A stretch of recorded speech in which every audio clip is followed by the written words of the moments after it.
इस वीडियो में चलिए हम लोग बात करेंगे आरआरबी एएलपी एंड टेक्नीशियन 2018 के एग्जाम्स में जितने भी क्वेश्चंस आए थे, चाहे वो फिजिक्स से हो, केमिस्ट्री से हो, मैथमेटिक्स से हो या रीजनिंग से हो, उन सभी क्वेश्चंस के सभी ऑप्शंस की चर्चा करेंगे हम लोग। और इसमें से वो सारे कौन कौन से क्वेश्चंस है जो 2024 में एएलपी का जो एग्जाम्स होगा उसके लिए इंपॉर्टेंट होगा, और कौन सा टॉपिक ज़्यादा इंपॉर्टेंट है जो आरआरबी एएलपी के 9/8/2018 के एग्जाम्स में आए थे, तो उन सब की भी चर्चा करनी जरूरी है और आप इन सभी क्वेश्चंस को अच्छे से समझे। अब मैं लगातार आपको कुछ इस प्रकार के ही सेट्स कराने वाला हूं, तो आप अगर हमारे चैनल पे नए हैं तो चैनल को सब्सक्राइब जरूर कर लीजिएगा और वीडियो को पूरा देखिएगा, जिससे कि आपको ये अच्छे से समझ में आ पाए। तो चलिए पहला क्वेश्चन लेते हैं और इसको सॉल्व करते हैं। पहले क्वेश्चन में क्या बोला गया वो जान लेते हैं। यहाँ पे दिया हुआ है, एक उत्तल दर्पण जिसकी फोकस लंबाई f वायु में है को एक द्रव में डुबोया जाता है। द्रव में दर्पण की फोकल लंबाई क्या होगी? अगर इंग्लिश में इसको पढ़े तो ये लिखा हुआ है, अ convex mirror of focal length f, ये फोकल लेंथ f दिया हुआ है, is emerged in a liquid, the focal length of the mirror in liquid will be. यानी ये वायु और जल की बात कर रहा है इसमें। तो फोकल लेंथ जो रहता है किसी भी दर्पण का, वो फोकल लेंथ कभी भी चेंज नहीं होता है, चाहे उसको हवा में रखे, पानी में रखे, आकाश पाताल जहाँ भी रख दे, उससे कोई फर्क नहीं पड़ता है। जो एक लेंस या दर्पण की फोकल लेंथ होती है वो फोकल लेंथ सेम होती है। तो इसका फोकल लेंथ कितना होगा? दर्पण का फोकल लेंथ f ही रहेगा। अगर इसका फोकल लेंथ f है तो जल में रख देंगे इसको तो भी इसका फोकल लेंथ f ही रहेगा, इसमें परिवर्तन नहीं आता, ये ध्यान रखना है। तो ये मोस्ट इंपॉर्टेंट पॉइंट है, इस चीज़ का ध्यान रखिएगा। चलिए नेक्स्ट क्वेश्चन देखते हैं। इस क्वेश्चन में दिया हुआ है, दिए गए वस्तुओं के समूह के संबंध में उचित शब्द का चयन करें, और यहाँ 3 प्रकार के वस्तु दिए, 1, 2 और 3। इंग्लिश में बोला जा रहा है, select the most appropriate term for the given set of items. तो देखिए इसके लिए आपको क्या करना होगा। यहाँ बोला जा रहा है पहला option fine arts. Fine arts, arts का मतलब होता है कोई कलाकृति, यानी कुछ बनाया गया चीज़ को आर्ट्स बोलते हैं। तो जो हाथ से बनाए वगैरह जाते हैं वो आर्ट्स में आते हैं और उसकी सुंदरता अच्छी होती है, तो फाइन आर्ट्स बोलते हैं। लेकिन ये आर्ट्स है नहीं। अब बोलते हैं पिक्चर। पिक्चर का मतलब होता है कुछ फोटोज वगैरह होते हैं वो पिक्चर्स में आते हैं, तो उस टाइप की ये चीज़ नहीं है। कल्चर, संस्कृति, डांस, गाना वगैरह होता है, ये सब संस्कृति में आता है। और टेक्नोलॉजी का मतलब होता है ये जो आइटम्स है ना, ये बनाया मैन मेड है, तो ये टेक्नोलॉजी में आता है। तो इसका करेक्ट आंसर होगा टेक्नोलॉजी। चलिए अब इसके बाद नेक्स्ट क्वेश्चन लेते हैं, क्वेश्चन नंबर 3। क्वेश्चन नंबर 3 2018 का करंट अफेयर से संबंधित था, तो इसको स्किप कर देते हैं। अब क्वेश्चन नंबर 4 ले लेते हैं। क्वेश्चन नंबर 4 में देखिए, यहाँ पे ये समझना जरूरी है कि 4 में क्या बोला जा रहा है। ये रीजनिंग से संबंधित क्वेश्चन है यहाँ पे। तो देखिए यहाँ पे क्वेश्चन में दिया हुआ है 9 और 6 दिया हुआ है, 45 यहाँ दिया हुआ है। ये 7 × 4 दिया है, 33 दिया हुआ है। सिमिलरली 6 × 4 20 दिया है। तो पूछा जा रहा है 5 × 3 कितना होगा। तो इसमें क्या करेंगे आप देखिए, यहाँ पे आपको यहाँ पे देखिए, अगर 9 और 6 दिया है, 9 + 6 कर देंगे तो 15 हो जाएगा, और अगर माइनस करेंगे तो कितना आएगा 3। 9 में से 6 माइनस करेंगे 3। अब इसको मल्टीप्लाई करेंगे तो 45 आ रहा है। तो लास्ट वाले को भी चेक कर लीजिए, 6 + 4 कितना होगा 10 हो जाएगा, और दोनों को माइनस कर देंगे तो 2 आएगा, और इस दोनों को मल्टीप्लाई करेंगे 20 आएगा। सिमिलरली यहाँ 7 + 4 जो दिया हुआ ना, ये 11 हो जाएगा, और इंटू माइनस करेंगे तो 3 आएगा, 33 आएगा। तो इससे आप समझ गए होंगे कि इसका सोल्यूशन क्या होने वाला है। 5 + 3 कितना हो जाएगा 8 आ जाएगा, और माइनस करेंगे तो कितना आएगा 2 आएगा, इस दोनों को मल्टीप्लाई करेंगे तो 16 आएगा, यानी ये इसका सॉल्यूशन हो जाएगा। तो चलिए अब नेक्स्ट क्वेश्चन लेते हैं। अब नेक्स्ट क्वेश्चन में यहाँ पे दिया हुआ है, बोला जा रहा है तपस, अभी और ऋषि के बीच एक केक को बांटा गया। तपस को केक का 1/2 भाग मिला। देखिए 1/2 भाग मिल चुका है, तो बच्चा कितना, 1/2 भाग हटा देंगे तो 1/2 भाग ही बचेगा, यानी 50% माइनस करेंगे तो 50% बचा टोटल में से। अब ऋषि को 1/3 भाग दे दिया गया, तो बोला जा रहा है और शेष अभी को प्राप्त हुआ। तो अभी को कितना भाग प्राप्त हुआ? तो देखिए 1/3 भाग ऋषि को दे दिया गया, इसको माइनस कर दीजिए। इसको माइनस करेंगे तो 1/6 आ जाएगा, तो इसका सोल्यूशन 1/6 हो जाएगा। क्वेश्चन को सही से समझिए, बहुत ही आसान हो जाएगा आपके लिए सॉल्व करना। और अब देखिए नेक्स्ट क्वेश्चन यहाँ पे जो है, ये क्वेश्चन है फिजिक्स से संबंधित। नकारात्मक त्वरण निम्न में से किसकी के दिशा के विपरीत होगा? इंग्लिश में पढ़ लेते हैं इसको। Negative acceleration is in the opposite direction of, किसके अपोजिट डायरेक्शन में होगा ये बोला जा रहा है। तो अगर एक्सेलरेशन की बात करेंगे ना, तो एक्सेलरेशन इज इक्वल होता है rate of change of velocity. Rate of change of velocity, ये कुछ इस प्रकार से लिखते हैं हम लोग, रेट ऑफ चेंज ऑफ को इससे दर्शाते हैं। तो ये टाइम क्या होता है, हमेशा पॉजिटिव है, ये कभी भी निगेटिव होता नहीं है, टाइम हमेशा पॉजिटिव होता है। तो निगेटिव क्या हो सकता है, ये वेलोसिटी पॉजिटिव नेगेटिव हो सकता है, क्योंकि ये वेलोसिटी पॉजिटिव नेगेटिव होता है तो इस पे डिपेंड करता है ए, तो ए भी पॉजिटिव नेगेटिव होता है। तो ए किस पे डिपेंड करता है? वेलोसिटी पे डिपेंड करता है, इन सभी पे डिपेंड नहीं करता है। तो ये चीज़ समझ गए हैं। तो इसी प्रकार से चलिए अब नेक्स्ट क्वेश्चन देखते हैं। अब क्वेश्चन जो है नेक्स्ट वो मैथमेटिक्स से संबंधित है। यहाँ पे बोला जा रहा है निम्न में से किस संख्या का वर्गमूल एक अपरिमेय संख्या होगा। अब which of the following numbers will have an irrational square root बोला जा रहा है। तो इर्रेशनल स्क्वायर रूट निकालने के लिए आपको चेक कीजिए किसका इसका स्क्वायर रूट पॉसिबल है। जिसका स्क्वायर रूट पॉसिबल है वो आंसर नहीं होगा क्योंकि इर्रेशनल पूछा जा रहा है। जिसका स्क्वायर रूट नहीं निकलेगा वो इर्रेशनल स्क्वायर रूट कहलाएगा। जैसे ये देखिए, ये पहला ही ऑप्शन इर्रेशनल है, इसको समझते हैं। ये अगर आप लिखेंगे 1024 इंटू 2 तो यहाँ पे इसका तो स्क्वायर रूट पॉसिबल होता है, ये यहाँ भी दिया हुआ है, और इसका स्क्वायर रूट कितना होता है 32 होता है। तो इसका भी 32 हो गया, लेकिन ये इसका तो स्क्वायर रूट निकल नहीं पाएगा। 2 का स्क्वायर रूट तो अगर 4 रहता तो स्क्वायर रूट 2 बोलते, 2 का स्क्वायर रूट तो पॉइंट में आएगा, तो इर्रेशनल ये कहलाएगा पहला वाला। और इसका अगर स्क्वायर रूट करेंगे तो 49 एग्जैक्ट नंबर निकल रहा है, पॉइंट में नहीं आ रहा है। और इसका अगर निकालेंगे तो ये 64 आता है। तो किसका एग्जैक्ट नहीं निकल रहा है? इस पहले ऑप्शन का एग्जैक्ट नहीं निकल रहा है स्क्वायर रूट, यानी रूट में कुछ रह जाएगा। कौन सा रह जाएगा? ये रूट के अंदर रह जाएगा, तो ये इर्रेशनल कहलाता है। तो ये पहला ऑप्शन ही इसका सॉल्यूशन हो गया। तो चलिए अब नेक्स्ट क्वेश्चन लेते हैं। अब इस क्वेश्चन में देखिए, ये क्वेश्चन समझिएगा थोड़ा सही से, मोस्ट इंपोर्टेंट क्वेश्चन है, ये जियोमेट्री से क्वेश्चन है। अब इस क्वेश्चन में क्या करना है वो देखिए, ज्यामिति का जो ये क्वेश्चन है इसमें मोस्ट इंपॉर्टेंट पॉइंट है, अभी जो बता रहा हूँ इसको जरा समझिएगा। अगर कुछ इस प्रकार से है और ऐसे खींचा हुआ है, सिमिलरली यहाँ से कुछ इस प्रकार से खींचा हुआ, इस पॉइंट को मिला दिया, इसको ए बोल दिए, यहाँ पे बी बोल दिए, यहाँ पे सी बोल दिए, इसको डी और इसको ई बोल दिए। तो यहाँ से एक रिलेशन होता है, इस रिलेशन को समझना जरूरी। देखिएगा आप ए सी ले लीजिए, ए सी समझिएगा, ए का मतलब है ये वाला और सी का मतलब ये वाला, इनटू कर दीजिए बी सी।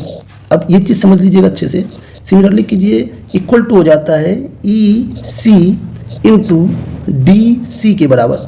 अगर इस पॉइंट को समझ जाएंगे ना तो आपको इसको सॉल्व करना आसान रहेगा इस क्वेश्चन को, क्योंकि इससे संबंधित ही ये दिया हुआ है। तो चलिए इसका यूज़ तो करेंगे ही, लेकिन उसके पहले क्वेश्चन को समझ लेना जरूरी है।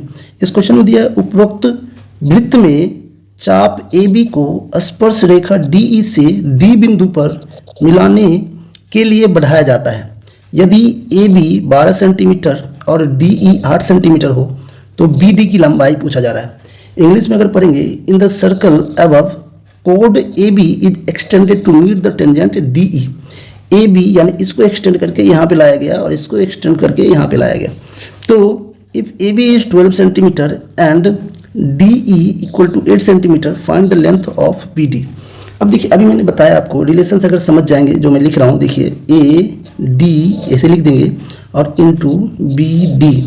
अब देखिए, चूंकि इस साइड ई ओनली पॉइंट है, 2 पॉइंट तो है नहीं इस प्रकार से पीछे की तरफ, तो आपको ई डी को 2 बार लिखना पड़ेगा, E D into E D, यानी स्क्वायर कर सकते हैं।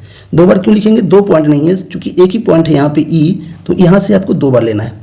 अब देखिए ए डी कितना हो जाएगा, ए डी क्वेश्चन में दिया हुआ है क्या, समझिएगा। क्वेश्चन में ए बी दिया हुआ है, ए बी कितना दिया है 12, तो 12 प्लस बी डी हो जाएगा।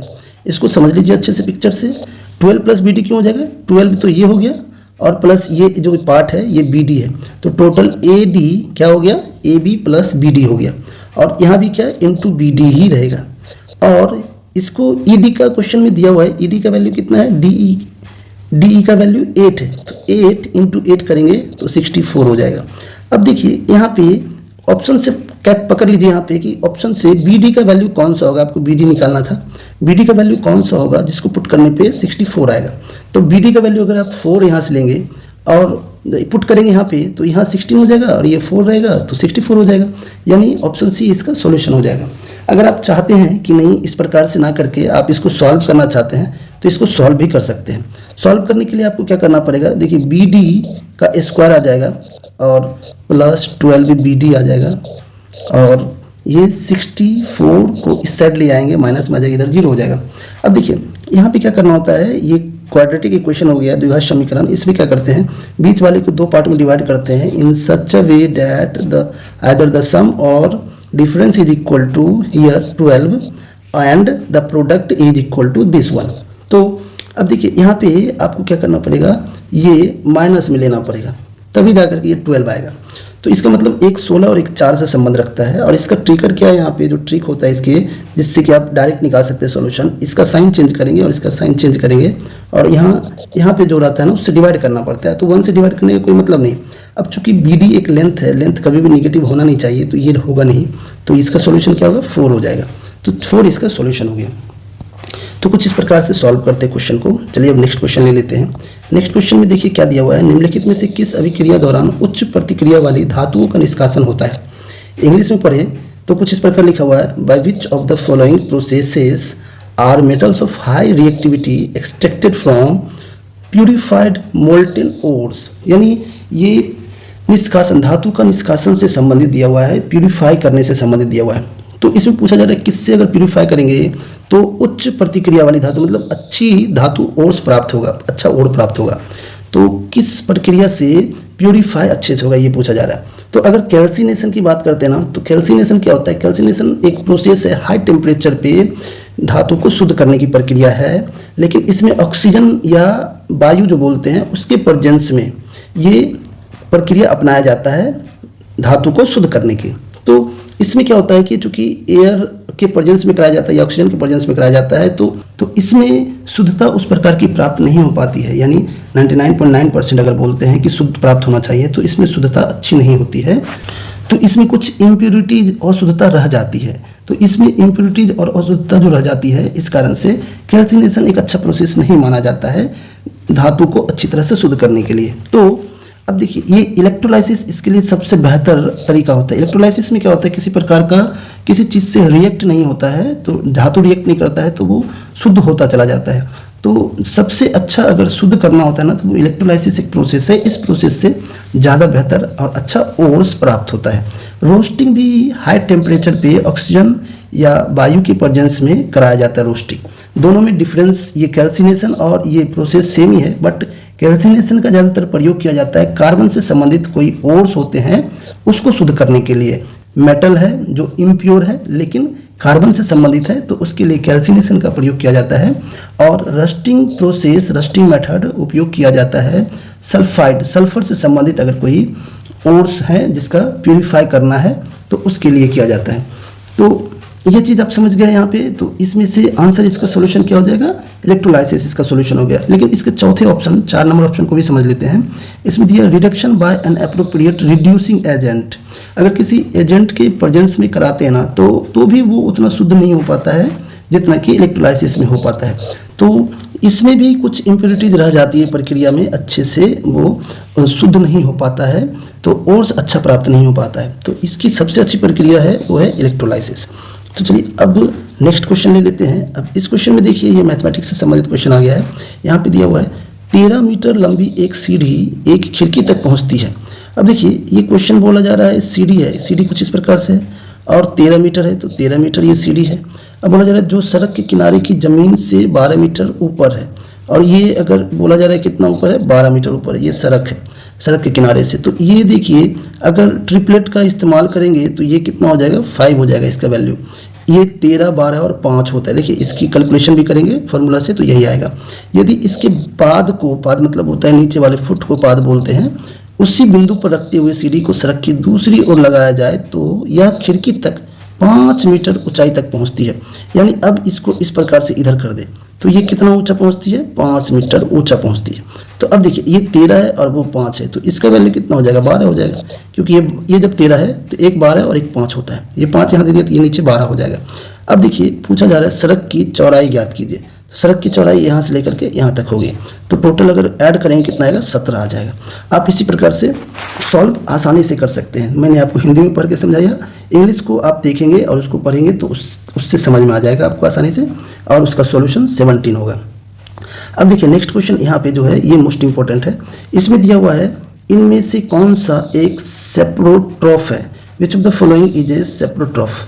तो इसमें सेप्रोट्रॉफ क्या होता है, सेप्रोट्रॉफ एक ऐसा चीज़ है जो किसी निर्जीव चीज़ पे अपना पोषण करता है। जैसे कि देखिए इसका एक एग्जांपल यहाँ देखिए, ये लकड़ी है, वुडन है, और इस पे ये अपना पोषण करके ये बड़ा हो जाता है। और ये है क्या, ये है मशरूम, इसको कुकुरमुत्ता बोलते हैं हिंदी में। तो ये एक एग्जाम्पल है सेप्रोट्रॉफ का। तो ये चीज़ आप समझ गए होंगे। चलिए अब नेक्स्ट क्वेश्चन ले लेते हैं। निम्नलिखित में से यहाँ दिया हुआ है कि किस उत्पाद के मूल्य में वृद्धि होने के परिणाम स्वरूप कई उत्पादों के मूल्य में वृद्धि होगी, जिसका परिणाम मुद्रास्फीति होगा। मुद्रास्फीति का मतलब होता है इन्फ्लेशन।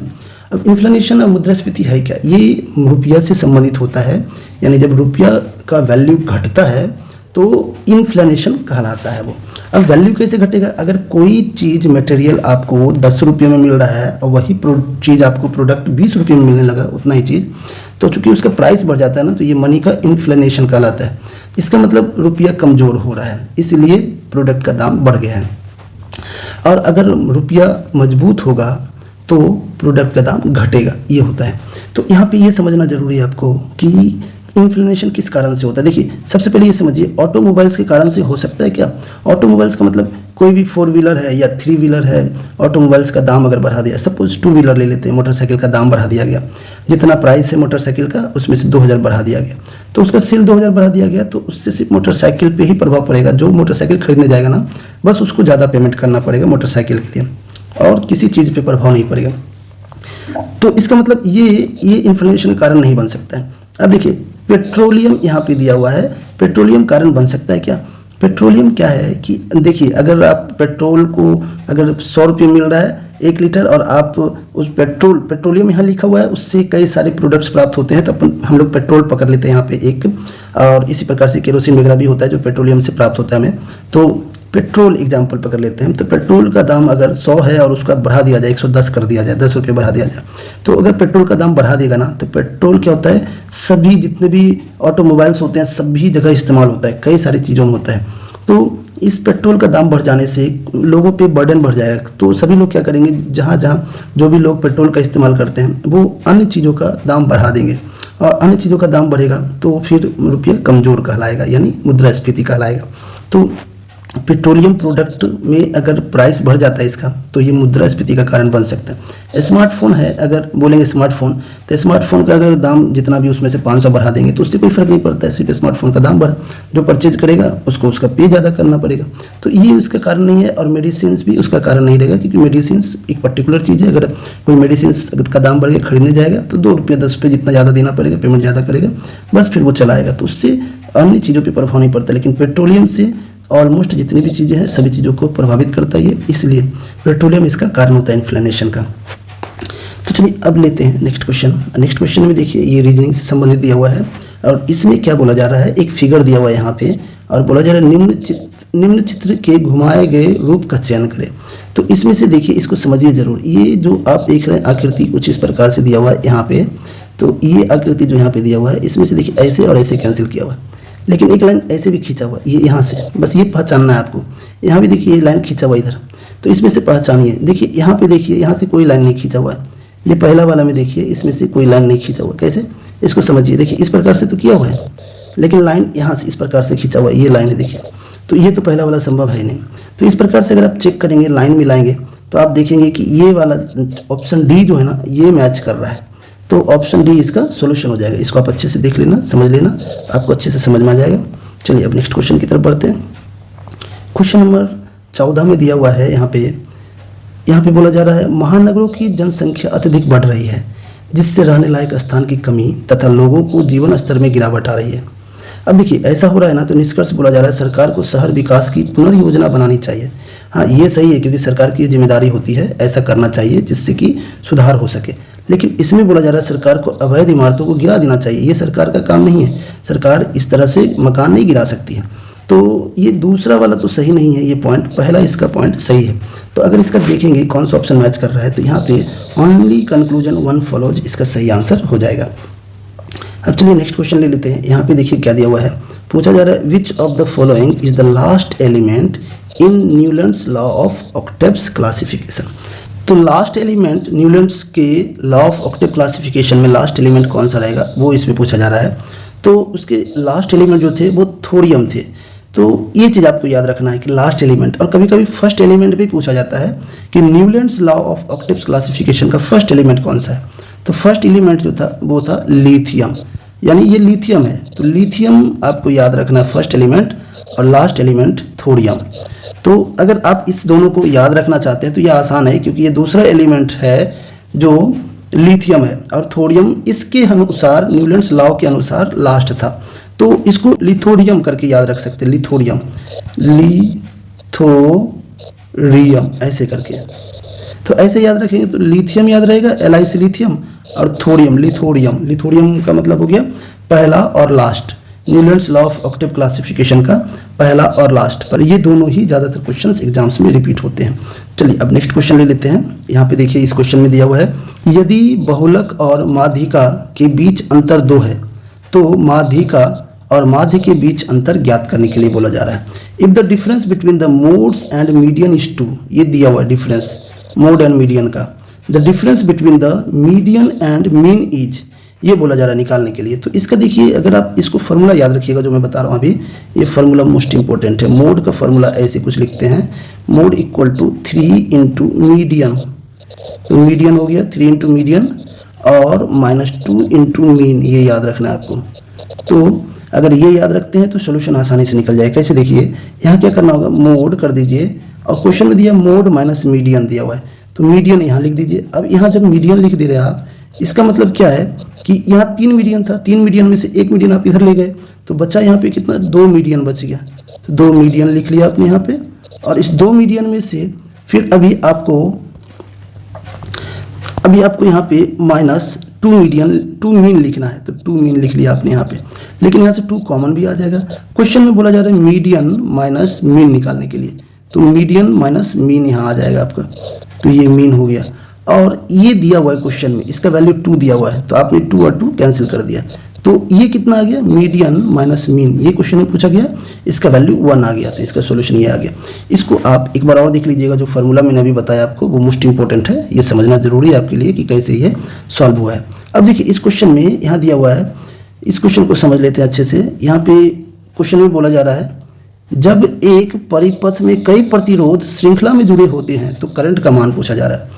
इंग्लिश में बोला जा रहा है, when a number of resistors are connected in series in a circuit the value of current पूछा जा रहा है। तो देखिए अगर आप सीरीज में कनेक्ट करेंगे तो एक रजिस्टेंस सपोज ये हो गया, फिर दूसरा ये हो गया, सिमिलरली तीसरा ये हो गया, और ऐसे ही करके अगर आप कनेक्ट करते हैं और करंट अगर प्रवाहित कर देते हैं, तो करंट अगर I प्रवाहित कर रहा है इससे, तो यहाँ भी I पहुँचेगा और यहाँ भी I पहुँचेगा, यानी सेम करंट यहाँ से निकलेगा। जितना अगर करंट 2 एम्पियर जा रहा है तो 2 एम्पियर ही आगे बढ़ता जाएगा, इससे कोई फर्क नहीं पड़ता है, यानी एक ही समान रहता है, इसमें कोई अंतर नहीं आता है। कब समान आता है, ये सीरीज में तो एक जैसा रहता है, लेकिन अगर पैरेलल कर दे, पैरेलल का मतलब क्या होगा देखिए समझिए, एक रेजिस्टेंस इस प्रकार से ले लिए, दूसरा रेजिस्टेंस इस प्रकार से यहाँ ले लिए, तीसरा रेजिस्टेंस ऐसे ले लिए, और इस सभी को एक जगह जोड़ दिए, इन सभी को एक जगह जोड़ दिए। तो ऐसे करने से अब अगर कुछ भी इसमें करंट प्रवाहित होगा ना, तो कुछ इस साइड जाएगा, कुछ इधर जाएगा और कुछ इधर जाएगा, यहाँ डिस्ट्रीब्यूट हो जाएगा, यहाँ एक समान नहीं रहेगा, लेकिन निकलेगा एक समान। यहाँ से जितना एंटर करेगा उतना ही यहाँ बाहर आएगा, लेकिन यहाँ से अलग अलग डिस्ट्रीब्यूट होगा, ज़्यादा कम हो सकता है, वो रेजिस्टेंस के वैल्यू पे डिपेंड करता है। लेकिन इस केस में जो क्वेश्चन में अभी बोला गया है, इस केस में क्या होता है, समान सीरीज में समान मात्रा में ही निकलेगा, तो इसका आंसर हो जाएगा रिमेन्स सेम। तो ये चीज़ समझ गए होंगे आप। चलिए अब नेक्स्ट क्वेश्चन लेते हैं। इस क्वेश्चन में दिया रहा है, सुबह एक्स और वाई एक पार्क में एक दूसरे की ओर चल रहे हैं। देखिए सवेरे का समय एक्स है और ये वाई है, एक दूसरे की ओर चल रहे हैं, ये इधर चल रहा है और ये इधर चल रहा है, ठीक है। जब वो एक दूसरे से मिलते हैं तो वाई की छाया एक्स सीधे एक्स के सामने पड़ती है, यानी वाई की जो छाया रहेगी ना वो कहाँ पड़ेगी, एक्स के सामने, मतलब यहाँ पे पड़ रही है उसकी छाया, ये समझिएगा। तो इसका मतलब क्या है, सूर्य किधर होगा, इस साइड हो सकता है सूर्य अगर इस साइड है तभी तो छाया यहाँ पे बनेगी एक्स के सामने। इसका मतलब ये एक्स किस दिशा में है, पूरब की दिशा में किया हुआ है, तो इसका आंसर हो जाएगा पूरब। एक्स पूछा जा रहा है, in which direction was X facing, X किस दिशा में मुंह करके खड़ा है, तो ये पूरब की दिशा में मुंह करके खड़ा है। अब देखिए इस नेक्स्ट क्वेश्चन बोला जा रहा है, उस धातु का नाम बताएं जिससे आसानी से चाकू से काटा जा सकता है। Name the metal that can easily B cut with the knife. तो सोडियम को नाइफ से आसानी से काटा जाता है। सोडियम क्या थोड़ा सॉफ्ट लचीला टाइप का होता है, इसको चाकू के द्वारा आसानी से काटे जाते हैं। मोस्ट इंपॉर्टेंट क्वेश्चन है, इसको अच्छे से प्रैक्टिस करना है, आपको याद कर लेना है, जिससे कि आप इसको अभी एग्जाम में कभी भी आए तो आप सॉल्व कर पाइए। बहुत ज़्यादा रिपीट होता है क्वेश्चन। चलिए नेक्स्ट क्वेश्चन लेते हैं। पानी को ब्लीचिंग पाउडर में मिलाने पर कौन सी गैस निकलती है, which gas is released when water is added to bleaching powder. देखिए ब्लीचिंग पाउडर का फॉर्मूला जानना जरूरी है। ब्लीचिंग पाउडर को कुछ इस प्रकार से याद रखिए, आप इसको ऐसे करके याद रखिए, OCl और ऐसे भी OCl। अब इसको अगर आप वाटर के साथ मिक्स करेंगे H2O के साथ, तो ये क्या होता है, रिएक्ट कर लेता है और ये कुछ इस प्रकार से रिएक्ट करता है, CaOH का हॉल ट्वाइस ऐसे बनाता है, लेकिन साथ में क्लोरीन रिलीज करता है। तो कौन सा गैस रिलीज करता है, क्लोरीन रिलीज करता है। कार्बन डाइऑक्साइड रिलीज करेगा क्या, नहीं करेगा, क्योंकि कार्बन की तो कोई बात ही नहीं है जब ये रिएक्शन करेगा तो ये तो संभव ही नहीं है। ऑक्सीजन रिलीज करेगा क्या, ऑक्सीजन रिलीज ये नहीं कर पा रहा है, ये नहीं होगा। और हाइड्रोजन भी ये रिलीज नहीं कर रहा है क्योंकि OH इसके साथ आ जाता है। तो कौन सा रिलीज होता है, क्लोरीन रिलीज होता है। तो इस प्रकार से इसका सोल्यूशन आंसर हो जाएगा क्लोरीन। देखिए नेक्स्ट क्वेश्चन है, which of the following is not a triangular number. त्रिभुजाकार संख्या कौन सी नहीं है इसमें। तो देखिए त्रिभुजाकार निकालने के लिए आप क्या करेंगे, ये समझना आपके लिए बहुत जरूरी है। तो त्रिभुजाकार इसमें से कौन सा है वो देख लेते हैं हम लोग। यहाँ पे इस क्वेश्चन में त्रिभुजाकार के लिए आप क्या कीजिए, देखिए अगर एक डॉट लेते हैं तो एक ही कहलाएगा। आपको डॉट से समझ में आएगा त्रिभुजाकार है कि नहीं। जैसे ये देखिए 3 डॉट का मतलब ये त्रिभुज बनता है, त्रिभुजाकार होगा। यहाँ से अगर 3 डॉट और ऐसे दे देते हैं तो त्रिभुजाकार रहेगी। टोटल कितनी संख्या हुई, 6, ये भी त्रिभुजाकार होगा। और सिमिलरली अगर आप एक और देखिए, एक एक संख्या बढ़ाते जा रहे हैं, अगर इस प्रकार से आप बढ़ाते जाएंगे संख्या तो टोटल कितना हो गया, अभी 10 हो गया। देखिए 4 हुआ, अब 5 हो जाएगा, 1 2 3 4 5, यानी प्रत्येक बार एक एक डॉट बढ़ता जा रहा है। तो इस प्रकार से 5, अब ये कितना हो गया, 15 हो गया। अगर ये इस प्रकार से समझ पा रहे हैं तो आप आसानी से बोल पाएंगे ये तो है त्रिभुजाकार, और ये भी त्रिभुजाकार है, और ये भी त्रिभुजाकार है, जबकि ये त्रिभुजाकार नहीं है। ये जो टिक किया हुआ है यहाँ, ये गलत है, ध्यान रखिएगा।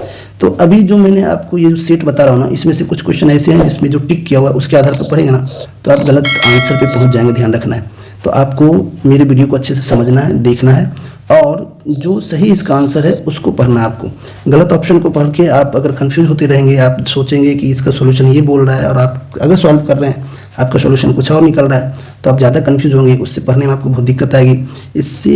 इसमें आपको बहुत समस्या हो सकती है। तो आपको ध्यान रखना है, यहाँ जो मैंने टिक कर रखा है ना, वो इसलिए कर रखा है कि थोड़ा कन्फ्यूजन भी जरूरी है आपको, ताकि आपको कॉन्फिडेंस आ पाए। तो आप देखिए ये जो मैं बता रहा हूँ अभी याद रखिएगा, इसका सोल्यूशन क्या हो जाएगा, 5 हो जाएगा। अब देखिए इसका एक फार्मूला भी होता है, जिस फार्मूला के आधार पे आप पता कर सकते हैं कि इसका आंसर कौन सा होगा, कौन सा ट्रायंगुलर नंबर नहीं है। ये क्वेश्चन एग्जाम में बहुत ज़्यादा आता है। तो रेलवे के ALP एग्जाम्स में इस प्रकार के क्वेश्चन आते हैं, और इसको कैसे सॉल्व करना है। देखिए ये तो छोटे छोटे नंबर थे, सॉल्व करना आसान था आपके लिए। बड़े अगर नंबर रहेंगे तो सॉल्व करना डिफिकल्ट हो जाता है थोड़ा। तो इस क्वेश्चन से संबंधित मैंने एक वीडियो डाल रखा है, उस वीडियो को देख करके आप ट्रायंगुलर नंबर से संबंधित जानकारी कलेक्ट कर पाएंगे और इस चीज़ को आप समझ पाएंगे। तो उस वीडियो का लिंक मैं इस डिस्क्रिप्शन बॉक्स में दे दिया हूँ, आप इससे देख करके लिंक पे क्लिक करके आप देख लेना और समझ लेना कि ट्रायंगुलर नंबर क्या है, उससे संबंधित कौन कौन से क्वेश्चन एग्जाम में आए हैं, और अगर इस प्रकार के क्वेश्चन आते हैं तो कैसे आप फास्ट सॉल्व कर पाएंगे। इससे संबंधित जो भी ट्रिक है वो भी मैंने बता रखा है, तो आप उसको जरूर देख लेना, जिससे कि आपको ये समझ में आ जाए आसानी से। चलिए अब नेक्स्ट क्वेश्चन लेते हैं। नेक्स्ट क्वेश्चन में दिए गए हैं, दिए गए वक्तव्यों को सच मान कर चले और यह तय करें कि कौन से निष्कर्ष वक्तव्यों में से निश्चित रूप से निकाले जा सकते हैं। देखिए अब ये मोस्ट इंपॉर्टेंट है, इसको समझिएगा अच्छे से। ये क्वेश्चन सिलोजिज्म से संबंधित है। यहाँ पे दिया है कुछ फल सब्जियाँ हैं। अब देखिए यहाँ पे समझिएगा अच्छे से, मोस्ट इंपॉर्टेंट है, कुछ फल सब्जियाँ हैं। तो अगर कुछ फल सब्जियाँ हैं तो ये फल ले लिए और ये सब्जी ले लिए, और कुछ सब्जियाँ खाद्य नहीं है बोला जा रहा है। तो अब यहाँ समझना बहुत ज़रूरी है कि कुछ सब्जियाँ खाद्य नहीं है। तो अगर कुछ सब्जियाँ खाद्य नहीं है तो इसको कैसे बना सकते हैं। देखिए कुछ सब्जियाँ खाद्य नहीं है, इसको ऐसे लिया, और ये चीज़ समझिएगा, ये खाद्य ले लिया और ये कुछ सब्जियाँ खाद्य नहीं है, ये मोस्ट इंपॉर्टेंट यहाँ बोला जा रहा है। अब चलिए निष्कर्ष में पहुँचते हैं। यहाँ पे दिया हुआ है कुछ फल खाद्य नहीं है, तो फल कौन सा है, देखिए ये है फल, और कुछ फल खाद्य नहीं है बोला जा रहा है। ये फल है, ये पोजीशन जो दिया हुआ ना, इससे ये डायरेक्ट समझ में आ रहा है कि कुछ फल खाद्य नहीं है, यानी कुछ फल खाद्य नहीं है, ये दिख रहा है आपको। लेकिन अगर आप ये पॉसिबल कर देते हैं, अगर यहाँ ले आते हैं, तो ये क्या होता है कि संभावनाएं रद्द हो जाती है। कुछ फल खाद्य नहीं है वाली, ये खाद्य को आपने इधर घुमा दिया। क्यों, ये कंडीशन अगर मैं इधर दे दूँ, ये खाद्य को इधर कर दूँ, तब फल जितने भी है वो खाद्य बन जाते हैं। तो नहीं है का तो शब्द आएगा नहीं, ये गलत साबित हो जाता है। तो ये चीज़ समझने वाला है, मोस्ट इंपॉर्टेंट, इसको ध्यान रखिए और अच्छे से सॉल्व करना इस प्रकार समझ करके। अब यहाँ देखिए कुछ सब्जियाँ फल है, कुछ सब्जी यहाँ पे जो है ना वो फल है बोल रहा है, तो ये तो है ही शुरू से ये। क्यों, अब इसको समझिए, कुछ फल सब्जियाँ हैं, कुछ फल सब्जियाँ ये बोला गया था, तो कुछ सब्जियाँ फल भी हो जाएगी, उसी का उल्टा दिया हुआ है, तो ये तो संभव है, जबकि ये गलत था। तो इसका बस एक ही निष्कर्ष है, और वो निष्कर्ष कौन सा है, दूसरा है जो सही निष्कर्ष है। तो इस प्रकार के क्वेश्चंस को अच्छे से प्रैक्टिस करना जरूरी है आपको, ताकि आप सॉल्व कर पाएँ आसानी से। और अगर किसी प्रकार का डाउट रह जाएगा तो आप बता देना, कमेंट कर देना, मैं उससे संबंधित एक लॉन्ग वीडियो फिर से बना करके डाल दूंगा, जिससे कि आपको समझना आसान हो जाए, जो एएलपी से संबंधित होगा। देखिए, दिए गए प्रश्न को ध्यानपूर्वक पढ़े और बताएं कि उत्तर देने के लिए निम्नलिखित कथनों में से कौन सा पर्याप्त है। बोला जा रहा है क्या x-5 सम संख्या है, एक वास्तविक संख्या है, और यहाँ बोला जा रहा है x-15 एक पूर्णांक है और x-10 एक विषम पूर्णांक है। तो समझिए, अगर x-15 एक पूर्णांक अगर बोला जा रहा है, अगर ये पूरा अंक है x-15, तो इसको समझिए अच्छे से। अब ये x-5 सम संख्या है, सम संख्या, तो x का वैल्यू कंसीडर कर लीजिए। अगर x का वैल्यू कंसीडर करेंगे यहाँ पे 15 से बड़ा होगा, ये जो भी होगा पूर्णांक के लिए, तो 16 हो सकता है, 17 हो सकता है, 18 हो सकता है, 19 हो सकता है, कोई भी हो सकता है। तो अगर कोई भी अगर ले लेंगे, x का वैल्यू कुछ भी ले लेंगे, तो सम संख्या आएगा क्या? वो विषम संख्या भी आ सकता है। तो पहले वाले से ये संभव नहीं हो सकता है कि सम संख्या होगा या विषम होगा, कंफर्म नहीं हो रहा है। तो वो विषम भी हो सकता है, सम भी हो सकता है, तो पहला वाला गलत साबित हो जा रहा है। पूर्णांक का मतलब पूरा अंक होना चाहिए, तो x का कुछ भी रख सकते हैं, 16, 17, 18, 19, 20, जिसमें से 15 घटाएंगे तो एक पूर्ण संख्या आएगा। लेकिन घटाने पे कभी ऑड भी आ सकता है, कभी इवन भी आ सकती है, सम संख्या विषम संख्या दोनों आ रही है, तो पहला वाला तो सही होगा नहीं। तो चलिए अब दूसरा देखते हैं इसमें से, x-10 एक विषम संख्या। विषम संख्या का मतलब है x का वैल्यू यहाँ विषम ही रखना पड़ेगा। विषम में से 10 माइनस करेंगे ना तो विषम पूर्णांक आएगा, ठीक है। जैसे 11 हो गया, 13 हो गया, 15 हो गया, 17 हो गया, अगर उस प्रकार से रखेंगे तो ये सम संख्या ही निकलेगा हमेशा, और एक वास्तविक संख्या आएगा। यानी दूसरा वाला यहाँ पे सही साबित हो रहा है। तो इसका अगर ऑप्शन देखेंगे तो यहाँ पे आएगा कि statement 2 is sufficient while 1 is not sufficient. तो चलिए अब नेक्स्ट क्वेश्चन लेते हैं। यहाँ पे इस क्वेश्चन को देख लेते हैं। यहाँ पे दिया हुआ 4 किलोग्राम भार की एक वस्तु क्षैतिज दिशा में 5 मीटर प्रति सेकंड की गति से बढ़ रही है। इसकी गति 10 मीटर प्रति सेकंड तक बढ़ाने के लिए इस पर किया गया कार्य कितना होगा। अब देखिए, ये काइनेमेटिक्स से संबंधित है, यानी एक इसमें गतिज ऊर्जा से संबंधित दे दिया गया ये। और गतिज ऊर्जा में कैसे, वो किस दिशा में जा रहा है? क्षैतिज दिशा में जा रहा है। तो क्षैतिज दिशा में जा रहा है और इनिशियल स्पीड इसका कुछ था, कितना, 5 मीटर पर सेकंड बोला जा रहा है, और फिर बाद में बोला जा रहा है कि उसका स्पीड बढ़ा दिया गया, 10 मीटर पर सेकंड कर दिया गया। अब ऐसे केस में क्या होगा कि यहाँ पे जितना एनर्जी होगा वर्क डन, और यहाँ पे जो वर्क डन होगा, दोनों में अंतर होगा। तो ये जो अंतर होगा ना, यही बोला निकालने से आपको समझ में आएगा। तो देखिए, वर्क कितना करना पड़ेगा इस दोनों में, तो वर्क कितना करना पड़ेगा, ये फॉर्मूला होता है काइनेटिक एनर्जी से संबंधित जो है, ½ ये पढ़ना है आपको। तो फाइनल जो स्पीड होगा उसको v पढ़ लेते हैं, और इनिशियल जो स्पीड होगा इसको u पढ़ लेते हैं। तो बस इससे समझ में आएगा आपको। ½ इंटू m का वैल्यू 4 दिया हुआ है, और यहाँ पे देखिए इसका वैल्यू कितना दिया है, v का वैल्यू दिया हुआ है 10 का स्क्वायर कर दीजिए, और u का वैल्यू 5 दिया हुआ है, 5 मीटर पर सेकंड जो यहाँ दिया हुआ है ये। अब इसमें क्या कीजिए, आप यहाँ कैलकुलेशन करेंगे तो ये 150 आ जाएगा। तो इसका सॉल्यूशन पहला ऑप्शन इसका आंसर हो जाएगा। तो ये समझना आसान था, ये चीज़ समझिएगा यहाँ पे काइनेमेटिक में क्या फॉर्मूला लगता है। देखिए, इस क्वेश्चन में दिया हुआ है, who is the author of speculative fiction book half of what I से। तो अगर ये इसकी बात करें, ये किसने लिखा है, तो अनिल मेनन ने ये लिखा है। इसको बोल सकते हैं, इसको ऐसे याद रख सकते हैं, अनिल मेनन क्या था, हाफ दिमाग का था। तो हाफ दिमाग का याद रखोगे तो उससे क्या फ़ायदा होगा, देखो ये ए यहाँ से समझिएगा, हाफ में ही वो छिपा हुआ है उसका नाम। तो अनिल मेनन हाफ थे, यानी उसका दिमाग हाफ था। तो ऐसे याद कर लीजिएगा इसको, या फिर इसको आपको जैसे भी याद करना हो आप अपने तरीके से याद कीजिए, क्योंकि याद करने का ही सिर्फ इसमें याद करोगे तभी इसका सोल्यूशन दे पाओगे आप। अब देखिए, ये नेक्स्ट क्वेश्चन में दिया हुआ है, दिए गए प्रश्न पर विचार करें और निर्णय लेखी प्रश्न का उत्तर देने के लिए निम्न में से कौन सा कथन पर्याप्त है। बोला जा रहा है कंपनी एबीसी की बिक्री कैसी रही। अब देखिए, इसकी बिक्री के लिए बोला जा रहा है, कथन ये है, कंपनी एबीसी ने 75,000 साबुन ₹70 प्रति नग के हिसाब से बेचे। तो ये तो सही है, ये बिल्कुल सही है यहाँ पे। क्यों? क्योंकि यहाँ पे बोला जा रहा है कि ये कुछ बेचा है, और तो ये बिक्री से संबंधित तो है ही, जो भी बेचा हो। और दूसरे में बोला जा रहा है उत्पादन के क्षेत्र में एबीसी के पास कोई दूसरा उत्पाद नहीं है। ठीक है, एक ही उत्पाद है इसलिए इतना दिया हुआ है, दूसरा उत्पाद नहीं, दूसरा रहता तो ज़्यादा होता। तो इसका सोल्यूशन बोले तो इसका आंसर ऑप्शन 2 हो जाएगा, जिसमें ए और बी दोनों सफिशियंट हुए। चलिए अब नेक्स्ट क्वेश्चन लेते हैं। नेक्स्ट क्वेश्चन में दिया हुआ है, ये करंट अफेयर से संबंधित आ गया है, तो करंट अफेयर्स के क्वेश्चंस को अभी हम लोग स्किप कर देते हैं, क्योंकि ये 2018 का करंट अफेयर्स है। तो चलिए अब इसका नेक्स्ट क्वेश्चन ले लेते हैं। अब यहाँ पे देखिए, नेक्स्ट क्वेश्चन में दिया हुआ है, एक रेलगाड़ी 90 किलोमीटर प्रति घंटे की चाल से 100 मीटर लंबे पुल को पार करने के लिए 10 सेकंड का समय लेती है। रेल की लंबाई बोला जा रहा है निकालने के लिए। तो देखिए अब ये पहले कितना मीटर पुल है, 100 मीटर, और रेल की जो लंबाई होगी उसको L मान लेते हैं, टोटल डिस्टेंस हो जाएगा ये। और उसके बाद रेल का जो चाल है वो लिखना पड़ेगा। तो रेल का स्पीड कितना है, 90 दिया हुआ है, ये किलोमीटर पर आवर में है, इसको आप मीटर पर सेकंड में कन्वर्ट कर लीजिए। इसके लिए 5/18 करना होगा, और इनटू कितना सेकंड लगा समय, क्योंकि दूरी बराबर चाल गुने समय लिखना पड़ता है, ये 10 सेकंड बोल रहा है मात्र। तो ये 18×5 = 90 हो जाएगा, और इसको मल्टीप्लाई करेंगे तो 250 हो जाएगा, और 100 माइनस करेंगे तो 150 हो जाएगा। तो इसका सोल्यूशन 150 मीटर में आ जाएगा। इसका दूसरा ऑप्शन इसका सोल्यूशन हो जाएगा। तो कुछ इस प्रकार से इस क्वेश्चन को सॉल्व करते हैं। चलिए अब नेक्स्ट क्वेश्चन पूछा जा रहा है, प्रतिरोध की SI इकाई है, SI रेजिस्टेंस का पूछा जा रहा है, यूनिट कौन सा होगा। तो रेजिस्टेंस का यूनिट आप याद कर लीजिएगा, इसका ओम होता है रेजिस्टेंस का यूनिट, ओम। इसका सिंबल होता है कुछ इस प्रकार से ओम का। तो इसका ये आंसर हो जाएगा। अब नेक्स्ट क्वेश्चन में देखिए यहाँ पे दिया हुआ है, ईमानदारी ही सर्वोत्तम नीति है। और क्वेश्चन को थोड़ा सही से पढ़ेंगे तो समझ में आएगा। क्वेश्चन में यहाँ बोला गया है, दिए गए कथन पर विचार करें और तय करें कि दी गई अनुमानों में से कौन सी से कथन में अंतर्निहित है। यानी ये जो कथन दिया ना, इसी में अनुमान निहित है, वो पूछा जा रहा है। तो पहला अनुमान क्या है, ईमानदार लोग नीति बनाते हैं। ईमानदार लोग ऐसा कोई नीति नहीं बनाता है कि ईमानदार होना अच्छी बात है, वो अच्छी नीति कहलाती है, लेकिन वो नीति बनाते नहीं है, ये उसमें निहित नहीं है। इस प्रकार से नहीं होना चाहिए चीज़। फिर बोला जा रहा है हर नीति में ईमानदारी होनी चाहिए, ये भी जरूरी नहीं है कि लोग ईमानदार होंगे तो अच्छा नीति कहलाएगा उसका, चाहे वो जिस चीज़ से भी जुड़ा हो।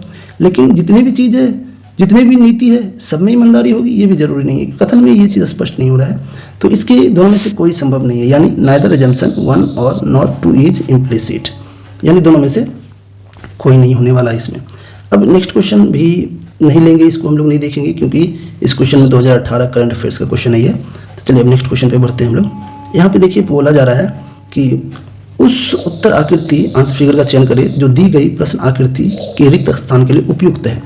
तो देखिए यहाँ पे इसमें से अगर आप चेक करेंगे तो आपको ये समझ में आएगा कि यहाँ पे 2 डंडा दिया हुआ है किनारे में, यहाँ 3 दिया हुआ है और यहाँ 4 दिया हुआ। सिमिलरली इसमें देखेंगे बीच में 2 है, यहाँ पे 3 है और यहाँ पे 4 है। उसी प्रकार से यहाँ पे 2 है, यहाँ पे 4 है, तो इसका मतलब यहाँ पे 3 होना चाहिए। तो 3 वाला कौन सा है, ये पहला ऑप्शन है, तो इसका सोल्यूशन पहला ऑप्शन हो जाएगा।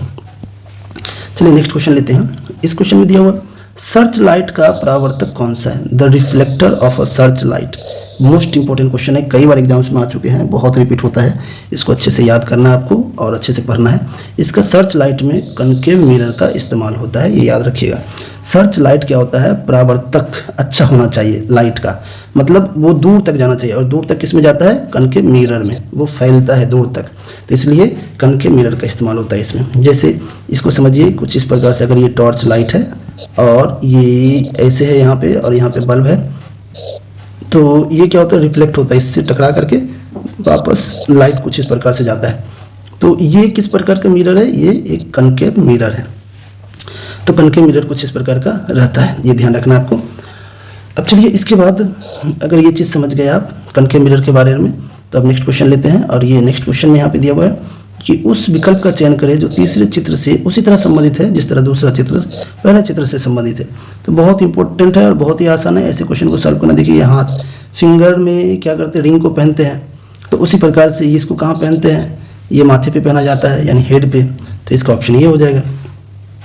अब देखिए इस क्वेश्चन में पूछा जा रहा है कि रिक्त स्थान में सबसे उपयुक्त विकल्प भरे। वे पौधे जिनमें पौधे के विभिन्न भाग उपस्थित नहीं होते हैं समूह से किस समूह से संबंधित है।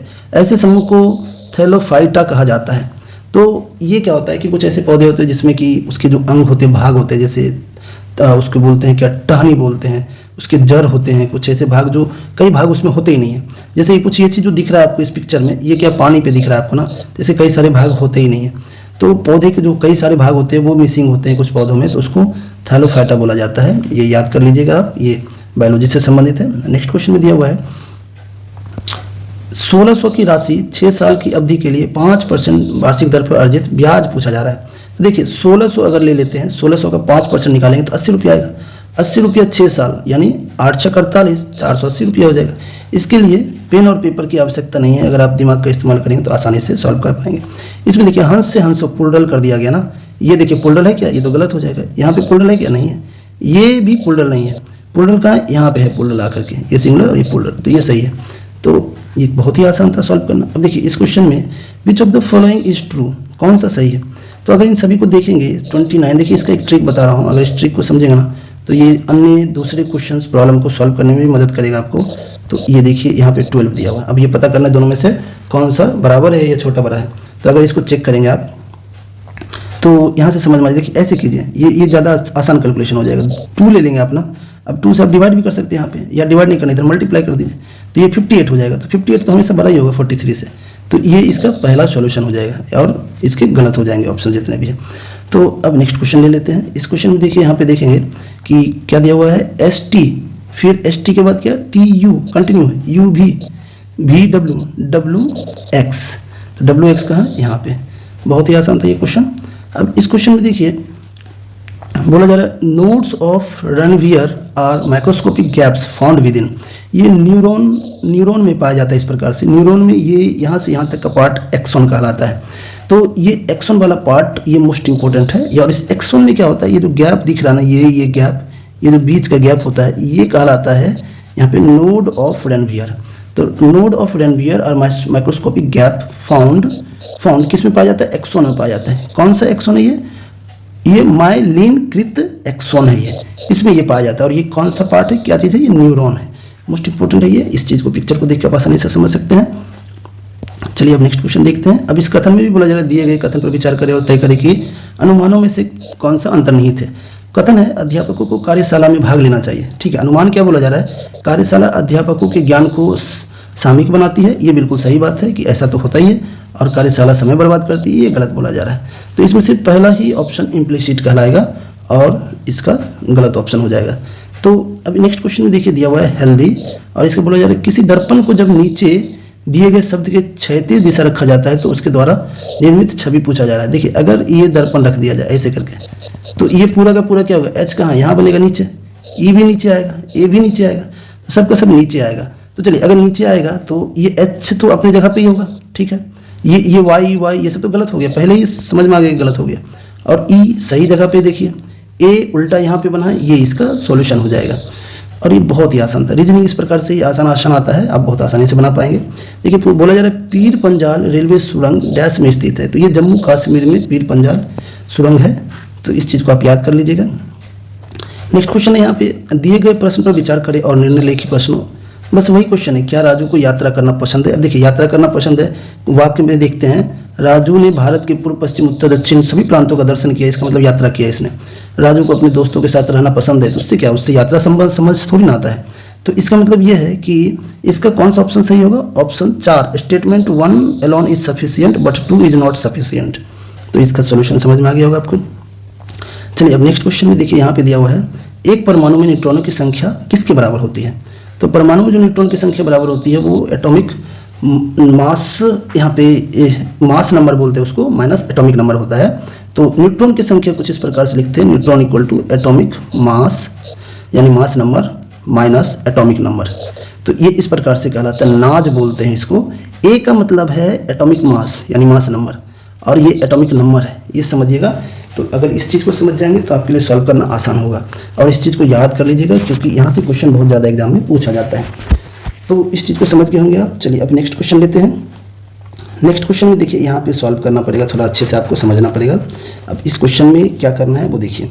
यहाँ पे मैथमेटिक्स का ये जो क्वेश्चन है बोला जा रहा है अब से 7 साल बाद विराट मोहिंदर से 2 गुना बड़ा होगा। तो विराट 7 साल बाद बोल रहा है, तो विराट 7 साल ऐड कर दिए ये विराट में, और ये कितना बड़ा होगा, मोहिंदर से 2 गुना होगा। तो ठीक है, 2 गुना कर दिए किसको, मोहिंदर को कर दिए। क्यों, क्योंकि बराबर करना था दोनों को। अब बोला जा रहा है ये पहला इक्वेशन हो गया, इसको सॉल्व अगर करना चाहे तो सॉल्व कर सकते हैं। तो सॉल्व करेंगे तो कितना होगा वो लिख लेते हैं, v equal to suppose 2m है, और इस 7 को साइड ले जाएंगे तो माइनस हो जाएगा, तो अकेला 7 बचेगा। तो ये पहला इक्वेशन मान लेते हैं। अब बोला जा रहा है 5 साल पहले मोहिंदर की आयु विराट की आयु के 2/5 से 1 वर्ष कम थी। देखिएगा 2/5 से 1 वर्ष कम थी, लेकिन कब बोला जा रहा है, 5 साल पहले मोहिंदर की आयु। तो देखिए 5 साल, अब इसको लिखेंगे फिर से प्रश्नानुसार, मोहिंदर की आयु m लिख लेंगे, और 5 साल पहले बोल रहे हैं, 5 साल पहले बोल रहे हैं यहाँ पे, तो 5 साल पहले कर लीजिए, 5 साल पहले मोहिंदर कर लिए। विराट के आयु का, तो विराट की आयु भी पहले 5 साल पहले करना पड़ेगा, और विराट की आयु का 2/5 बोल रहा है, 2/5 ले लिए, से 1 वर्ष कम है, तो चलिए 1 वर्ष कम कर दीजिए यहाँ। अब इसको आप मल्टीप्लाई कर दीजिए। यहाँ पे देखिए कि आपको करना क्या पड़ेगा, आप इसको समझिए अच्छे से। यहाँ पे कैलकुलेशन करेंगे तो सॉल्व हो जाएगा। लेकिन क्या बोला जा रहा है, विराट की वर्तमान आयु पूछ रहा है। अगर विराट का पूछ रहा है तो आपको क्या करना पड़ेगा, मोहिंद्र का यहाँ पे पुट करना पड़ेगा। तो मोहिंद्र का अगर पुट करना होगा तो क्या करेंगे, यहाँ पे देखिए, पहले इसको हम लोग यहाँ पे सॉल्व कर लेते हैं। तो सॉल्व करेंगे तो 5 से मल्टीप्लाई कर सकते हैं, या डायरेक्ट आप m का भी पुट कर सकते हैं। m का पुट कर देंगे अगर यहाँ तो कितना आएगा वो देखिए, m का पुट करेंगे तो v - 7 विराट -7/2 आ जाएगा। ये 5 है यहाँ पे, इस चीज़ को समझ लीजिए। बस इतना समझ लेंगे तो सॉल्व करना आसान हो जाएगा, कैलकुलेशन करके और इसका सॉल्यूशन निकाल लेंगे। तो इसका देखिए सॉल्यूशन अगर निकालेंगे तो v = यहाँ पे कैलकुलेट करेंगे तो 55 आ जाएगा, 55 ईयर्स बोलेंगे। आप इसको सॉल्व कर लेना, ये बहुत ही आसान है, क्योंकि सॉल्व करना ये प्लस माइनस करने के लिए आना चाहिए आपको। अगर ये करोगे तभी तो फास्ट कर पाओगे, क्योंकि मैं आपको समझा रहा था इसलिए मुझे लिखना पड़ा इतना, नहीं तो कई कैलकुलेशन तो एक ही स्टेप्स में आप कैलकुलेशन दाएँ बाएँ करके सॉल्व कर पाओगे। अब चलिए अब नेक्स्ट क्वेश्चन लेते हैं। बोला जा रहा है इस क्वेश्चन में, एक स्विमिंग पूल को 3 टैंकरों ABC के माध्यम से 10 घंटे में भरा जाता है। टैंकर C B से 2 गुना तेज है और B A से 2 गुना तेज है। अब देखिए यहाँ पे इस चीज़ को समझना जरूरी है। देखिए इसको एक बार में लिख लीजिए, C B और A को। ये देखिए, ये जो मैं लिख रहा हूँ ना, ये लिख रहा हूँ, ये क्वेश्चन में क्या बोला जा रहा है कि इतना फास्ट है। फास्ट है का मतलब वर्क कर पाएगा कितना। देखिए A अगर 1 काम करता है तो B कितना करेगा, 2 काम करेगा। लेकिन B और C में क्या बोला जा रहा है कि C 2 गुना कर सकता है, तो C 2 गुना करेगा, मतलब अगर B 2 कर रहा है तो C कितना करेगा, 4 करेगा। इतना फास्ट है, यानी इतना कार्य करेगा। और टाइम अगर टाइम के रूप में निकालेंगे तो टाइम के रूप में देखिएगा ये उल्टा हो जाएगा। अब ABCD का अगर कैसे उल्टा करेंगे पता है, वो आपको करना पड़ता है इस प्रकार से, 1/4 और 1/2 1/1 ऐसे सॉल्व करना पड़ता है। और फिर फाइनल अगर आप यहाँ से कैलकुलेट करेंगे तो इसका आ जाएगा 1:2:4 आ जाएगा। अब अगर ये निकल जाता है तब लास्ट में आपको क्या करना पड़ेगा, 1/1x, रेशियो को अलग अलग कर दीजिए और फिर इस प्रकार से लिखिए। तो तीनों का टाइम उल्टा करके लिख लिया आपने, और इक्वल टू तीनों मिलके एक दिन में इतना करेगा। और ये क्वेश्चन में भी दिया हुआ था 10 दिन, तीनों मिलके करता है, तो उसका उल्टा करेंगे तो एक दिन में हो जाएगा, और ये दोनों को बराबर कर लिए। अब इसको सॉल्व करेंगे तो ऊपर से 7 आ जाएगा, नीचे से यहाँ से 4x आ जाएगा और इक्वल टू 1/10 आ जाएगा। तो इसके लिए 4x अगर आप निकालेंगे तो ये क्या होगा, 70 आ जाएगा, और 4x ही आपको निकालना। क्वेश्चन में a के बारे में ही पूछा जा रहा है, तो a का वैल्यू कितना है आप यहाँ देखिए, a 4 दिया हुआ था, यानी 4x निकालना है आपको। तो 4x निकालेंगे तो कितना आएगा, 70 आ जाएगा। तो इसका आंसर कितना हो जाएगा, 70 हो जाएगा। तो चलिए अब नेक्स्ट क्वेश्चन ले लेते हैं। अब देखिए इस क्वेश्चन में समझिए, यहाँ पे क्वेश्चन में बोला जा रहा है नीचे दिए गए अनुक्रम में से ऐसे कितने प्रतीक हैं जिसके ठीक पहले कोई संख्या आती है। तो अगर देखेंगे कौन सी प्रतीक यहाँ पे इसके ठीक पहले संख्या आ रही है, और कोई ऐसा प्रतीक है जिसके पहले संख्या और कहीं है ही नहीं, इसमें कहीं नहीं है, तो बस एक ही है जिसके पहले संख्या आ रही है। तो ये तो बहुत ही आसान था क्वेश्चन को सॉल्व करना। अब देखिए नेक्स्ट क्वेश्चन में दिया हुआ है, यहाँ पे भी कुछ इस प्रकार से दिए गए कथन पर विचार करें। बोला जा रहा है अपार्टमेंट एसोसिएशन द्वारा शुरू किया गया स्वच्छ भारत अपने शहर को साफ रखे अभियान को उसके निवासियों से ज़्यादा प्रतिक्रिया नहीं मिले। प्रतिक्रिया नहीं मिलने का कारण हो सकता है कि यहाँ देखिए पूर्वधारण में चलते हैं, स्थानीय निवासी अपने अपार्टमेंट को साफ नहीं रखना चाहते। ये बिल्कुल गलत है, ऐसा थोड़ी ना होता है, वो सभी साफ करके रखना चाहते हैं। और बोला जा रहा है एसोसिएशन अभियान में असफल रही, ये बिल्कुल असफल रहने के कारण से ही असफल मानेंगे इसको, तो ये दूसरा सही है। लेकिन इससे अगर देखेंगे तो पहला ऑप्शन में दिया हुआ है ओनली 2 इज इम्प्लिसिट, और पहला इसमें से नहीं है, यानी पहला ऑप्शन इसका सोल्यूशन हो जाएगा। अब यहाँ पे देखिए उस आकृति का चयन करें जो निम्नलिखित समूह से संबंधित नहीं है। बोला जा रहा है select the figure that doesn't belong to the following group. देखिए ये अंदर में देखिए कितना दिया हुआ है, अगर अंदर में चेक करेंगे 1 2 3 4 5 6, और बाहर से मात्र 5 ही दिया हुआ है, यानी अंदर अगर 6 है और बाहर 5 है, बाहर 1 कम है, यहाँ भी बाहर 1 कम है, ठीक है, यहाँ भी बाहर 1 कम है, लेकिन इसमें 1 ज़्यादा है बाहर, यानी ये डिफरेंट है। तो ऑप्शन बी इसका सॉल्यूशन हो जाएगा। तो ये रीजनिंग बहुत ही आसान होता है, जानते हैं आप, इस प्रकार से सॉल्व करना कितना आसान होता है रीजनिंग का। और ऐसा सब्जेक्ट है जिसमें आपका मार्क्स आसानी से लाया जा सकता है, तो इसका थोड़ा सा प्रैक्टिस जरूर कर लीजिएगा, और इस प्रकार से प्रैक्टिस कर लीजिएगा जो रिपीट होते क्वेश्चंस जितने मैं आपको बताऊंगा यहाँ पे, जितने भी पेपर की तैयारी कराऊंगा ALP से संबंधित, अगर सिर्फ उसी का प्रैक्टिस कर लेंगे अपना, तो रीजनिंग आपको अलग से पढ़ने की आवश्यकता नहीं पड़ेगी, क्योंकि वो सिमिलर टाइप के आते हैं और आसान आते हैं। थोड़ी बहुत प्रैक्टिस से आप रीजनिंग में मार्क्स ला पाएंगे, जितने भी क्वेश्चन आते हैं सभी सॉल्व कर पाए रीजनिंग के आप। आपको ध्यान देना पड़ेगा मैथमेटिक्स, फिजिक्स, केमिस्ट्री, बायोलॉजी, इन सभी चीज़ों पे। ये चलिए अब नेक्स्ट क्वेश्चन ले लेते हैं। यहाँ पे इस क्वेश्चन में देखिए यहाँ पे पूछा जा रहा है निम्नलिखित आकृति में कितने त्रिभुज मौजूद हैं। तो त्रिभुज चलिए काउंट कर लेते हैं। तो त्रिभुज अगर काउंट करेंगे तो क्या रहेगा, ये देखिए पहला त्रिभुज, दूसरा, तीसरा, चौथा, पाँचवा, छठा, सातवां, आठवां, और आठवां के बाद ये देखिए नौवां, नौवां के बाद ये 10वां, फिर ऊपर की तरफ 11 और इस साइड फिर 12। टोटल अगर बोलेंगे कितना है, 12 त्रिभुज इसमें है। तो ये समझना आसान हो गया। नेक्स्ट क्वेश्चन लेते हैं। अब इसमें बोला जा रहा है निम्नलिखित में से कौन वर्गमूल पूछा जा रहा है। नंबर जो दिया हुआ है 15376 का वर्गमूल है। तो इसका वर्गमूल कैसे निकालेंगे, देखिए इसके वर्गमूल का अगर आपको तरीका सीखना है तो मैंने इससे संबंधित एक वीडियो अपलोड कर रखा है। उस वीडियो का लिंक मैं डिस्क्रिप्शन बॉक्स में दे दिया हूँ। उस वीडियो को देख करके आप वर्गमूल आसानी से ट्रिक के माध्यम से निकाल सकते हैं। मात्र 2 से 4 सेकंड लगेगा आपको। तो उस ट्रिक को, वीडियो को ज़रूर देख लीजिएगा। उसका लिंक मैं डिस्क्रिप्शन बॉक्स में दे दिया हूँ। इस वीडियो के डिस्क्रिप्शन बॉक्स में लिंक है, उस पर क्लिक करके आप उस वीडियो को ज़रूर देख लीजिएगा। तो देखिए उसी से संबंधित जो ट्रिक है उस ट्रिक का मैं इस्तेमाल कर लेता हूँ। यहाँ से अगर आपको समझ में आ गया तो अच्छा है, अदरवाइज उस वीडियो को ज़रूर देख लीजिएगा।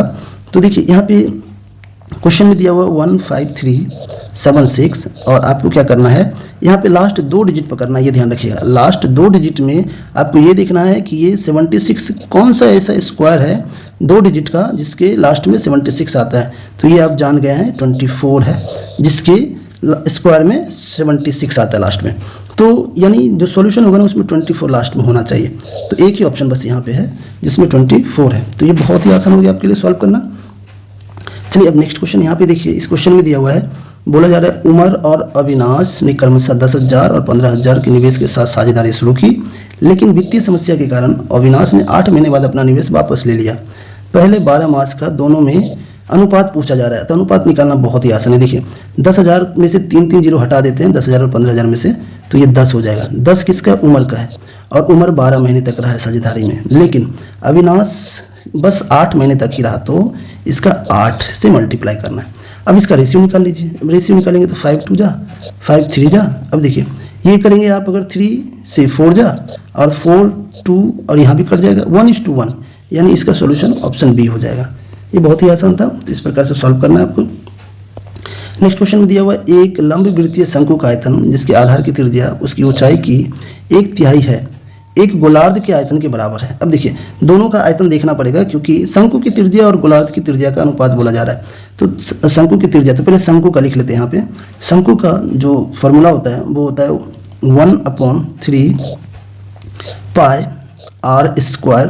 तो यहाँ पे आर शंकु का है, तो शंकु को 1 लिख लेते हैं और स्क्वायर कर देते हैं, और एच, लेकिन क्वेश्चन में बोला जा रहा है एच नहीं लिखेंगे यहाँ पे, उसको आर में कन्वर्ट करेंगे।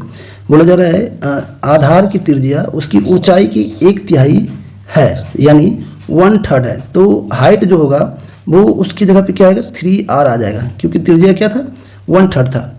तो त्रिज्या को 3 से गुना करेंगे, हाइट के बराबर हो जाएगा। तो यहाँ 1 लिख दिए हैं। अब गोलार्ध जो है वो कितना होता है, उसका फॉर्मूला 4/3 पाई आर, इसको 2 लिख देते हैं और ये क्यूब हो जाएगा। 3 और 3 यहाँ से कैंसिल हो जा रहा है, लेकिन ये 3 तो नीचे आएगा ही आएगा। तो इसको यहाँ से कैंसिल नहीं करके वहीं से इसको वापस इसी जगह कैंसिल कर देते, यहाँ कैंसिल कर देते। तो और ये पाई और पाई भी कैंसिल हो जाएगा। तो अगर इससे देखेंगे तो बहुत ही आसान हो जाता है, ये समझना। r1/r2 और इधर क्या हो जाएगा, क्यूब रूट हो जाएगा 4/3 का। तो ये बहुत ही आसान है। ये ऑप्शन 4 इसका सॉल्यूशन हो जाएगा। नेक्स्ट क्वेश्चन में देखिए, यहाँ पे नेक्स्ट क्वेश्चन में दिया हुआ है मजदूरों के 2 प्रकार हैं। पहले प्रकार के मजदूर दूसरे प्रकार के मजदूर से 3 गुना ज़्यादा कार्य करते हैं। अब ये समझना जरूरी है, पहले मजदूर दूसरे मजदूर के रिस्पेक्ट 3 गुना। देखिए इफिशियंसी समझिए दिया हुआ है, क्या दिया हुआ है, पहले वाले मजदूर और दूसरे वाले मजदूर से पहला कितना है, 3 गुना ज़्यादा है, किसका, दूसरे वाले का। इफिशियंसी ये दिया हुआ है। और पहले प्रकार के 12 मजदूर किसी कार्य को 10 दिन में कर डालते हैं। इसी कार्य को पूरा करने के लिए 4 पहले प्रकार के मजदूर और 8 दूसरे प्रकार के मजदूरों को कितना समय लगेगा। तो पहले 4 मजदूर, ये लेबर यहाँ लिख सकते हैं, और उसकी लेबर लिख सकते हैं, लेबर को एल लिख दिया, और प्लस 8 दूसरा लेबर है, और ये कितने दिन में करेंगे ये मालूम नहीं है, नंबर ऑफ डेज। और ये दिया हुआ है कि 12 मजदूर 10 दिन में कर सकते हैं, लेकिन उसकी इफिशियंसी पहले टाइप वाली है, यानी पहला E1 बोलेंगे उसको। और इसके जगह पे आप जो यहाँ पे दिया हुआ है यहाँ पे L1 और L2 इसकी जगह E1 लिख देते हैं और L2 की जगह E2 लिख देते हैं। तो यहाँ से कैलकुलेशन कीजिए। देखिए E1 का कितना आप जान रहे हैं 3 है और E2 का कितना है 1 है। तो यहाँ पे अगर आप 3 पुट करेंगे तो 12 हो जाएगा। 4 इंटू 3 12 प्लस 8 E2 1 ही रहेगा और इंटू डी कर दीजिए और equal to 12 into 10 into E1 का वैल्यू 3 दिया हुआ है, 3 पुट कर दिए। और अब आप यहाँ से ये 20 आ जाएगा, 20 से डिवाइड करेंगे ना तो ये 6 3 18 आ जाएगा। डी का वैल्यू कितना आ रहा है 18 आ जा रहा है। तो इसका सोल्यूशन हो जाएगा 18। इस चीज़ को समझ लीजिएगा अच्छे से, बहुत इंपॉर्टेंट क्वेश्चन है। और टाइम एंड वर्क से क्वेश्चंस तो हमेशा आपको मिलेगा एलपी के एग्जाम्स में, अच्छे से प्रैक्टिस कर लेना आपको। इस क्वेश्चन में दिया अलैंगिक प्रजनन लैंगिक प्रजनन से भिन्न है। अलैंगिक प्रजनन में क्या होता है देखिए, पूछा जा रहा है asexual reproduction differs from sexual reproduction in that in asexual reproduction किस प्रकार से भिन्न है पूछा जा रहा है, लैंगिक अलैंगिक। तो अलैंगिक प्रजनन में यहाँ पे क्या होता है, युग्मक के केंद्रकों का संलयन होता है, ये लैंगिक में होता है, ये ध्यान रखिएगा, ये लैंगिक में होता है। तो अब दूसरे में बोला जा रहा है कि प्रजनन में युग्मक पैदा होते हैं, युग्मक पैदा होते हैं, ये भी लैंगिक में ही होता है।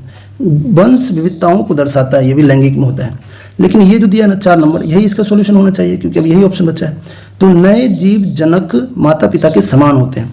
अलैंगिक में जो जीव पैदा लेता है वो माता पिता के समान होता है, उससे भिन्न नहीं होता है, उसमें कुछ अलग प्रकार की कैरेक्टरिस्टिक्स नहीं आते हैं, सेम गुण होता है, कुछ एक्स्ट्रा ऑर्डिनरी गुण नहीं आते हैं। लेकिन जो लैंगिक होते हैं ना उसमें नए नए गुण आ सकते हैं। लैंगिक में क्या होते हैं, दो व्यक्ति चाहिए, एक मेल और एक फीमेल, यानी 2 चाहिए। और अलैंगिक में या तो मेल चाहिए या फीमेल, किसी एक से हो जाता है काम। और लैंगिक के लिए दोनों जरूरी है, यानी मेल और फीमेल दोनों जरूरी होता है। तो ये 3 ऑप्शन जो पहला है ये मेल और फीमेल यानी लैंगिक से संबंधित है। और जिसमें कि ये जो ऑप्शन 4 दिया हो ना, इसमें माता पिता के समान तो गुण होंगे ही, लेकिन एक्स्ट्रा ऑर्डिनरी गुण भी हो जाता है, यानी अतिरिक्त गुण भी आते हैं। जबकि अलैंगिक में अतिरिक्त नहीं आता है कुछ भी, यानी कितना आता है, जितना माता पिता में रहता है उसी प्रकार के गुण आते हैं, यानी उस प्रकार के समान रहते हैं। चलिए अब नेक्स्ट क्वेश्चन ले लेते हैं हम लोग। यहाँ पे इस क्वेश्चन में दिया हुआ है, ये पूछा जा रहा है NH4 होल स्क्वायर 2 यहाँ दिया हुआ है और इसमें पूछा जा रहा है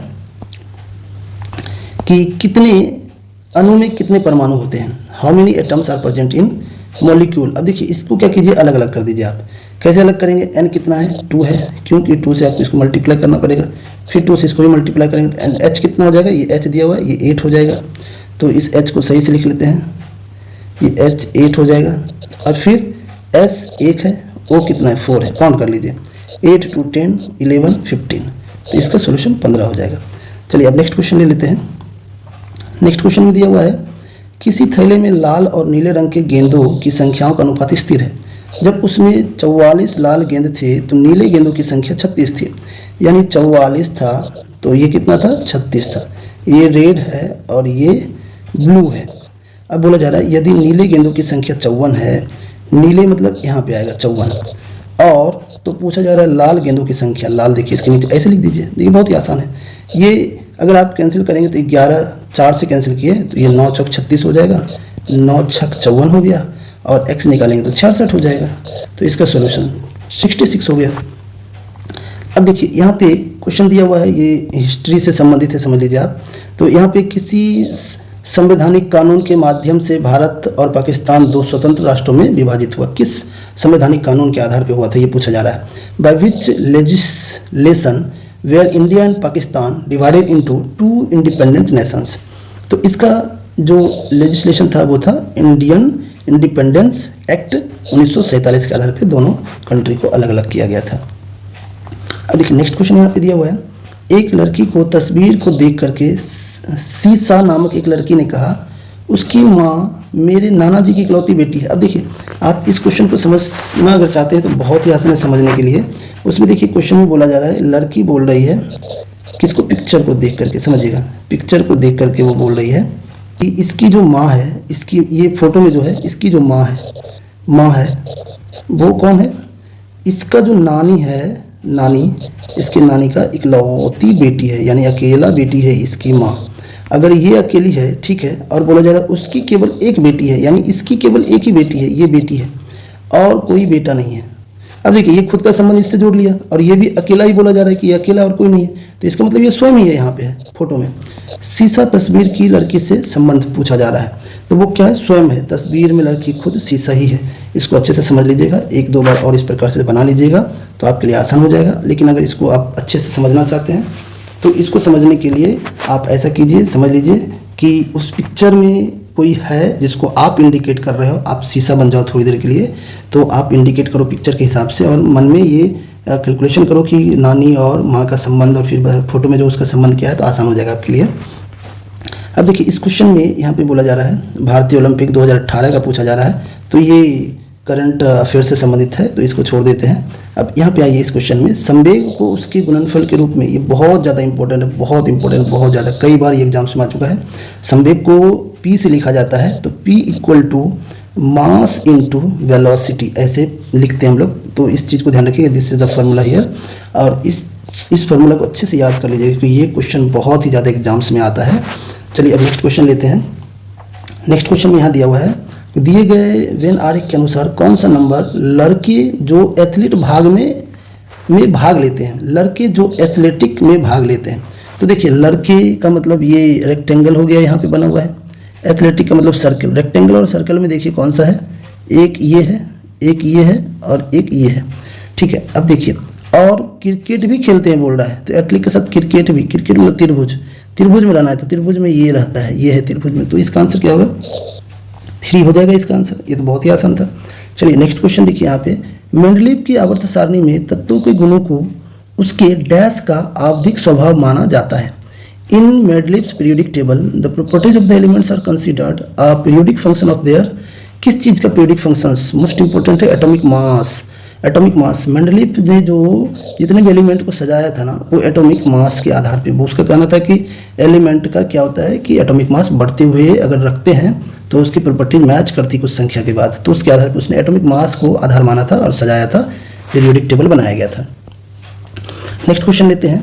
नेक्स्ट क्वेश्चन में देखिए यहाँ पे दिया हुआ है एक्स और वाई में कौन बेहतर नर्तक है। यहाँ पे दिया एक्स ने अधिक नृत्य ऑडिशन दिए थे, वाई ने मंच पर अधिक प्रदर्शन किया। देखिए इंग्लिश में समझिए, ऑडिशन दिया है मतलब वो सिलेक्शन अभी उसका नहीं हुआ है, लेकिन ये मोर स्टेज परफॉर्मेंस किया मतलब इसका सिलेक्शन हो चुका है। तो अगर कोई परफॉर्मेंस दे चुका है तो वो तो इसका मतलब है कि वो ऑडिशन दिया होगा, उसके बाद ही तो परफॉर्मेंस दे सकता है, वो इसमें क्वालिटी ज़्यादा है। तो बेहतर कौन सा अगर बोलेंगे तो वाई ज़्यादा बेहतर है, और ये एक्स क्या अभी ऑडिशन ही दे रहा है, तो सिर्फ ऑडिशन देना तो बेहतर नहीं कहलाता है। उससे बेहतर हो चुका है कौन, जो परफॉर्मेंस दे रहा है स्टेज पे, तो वाई ज़्यादा बेहतर है। तो इसमें से क्या आएगा, बोलेंगे अकेले कथन 2 पर्याप्त है और 1 गलत हो जाएगा।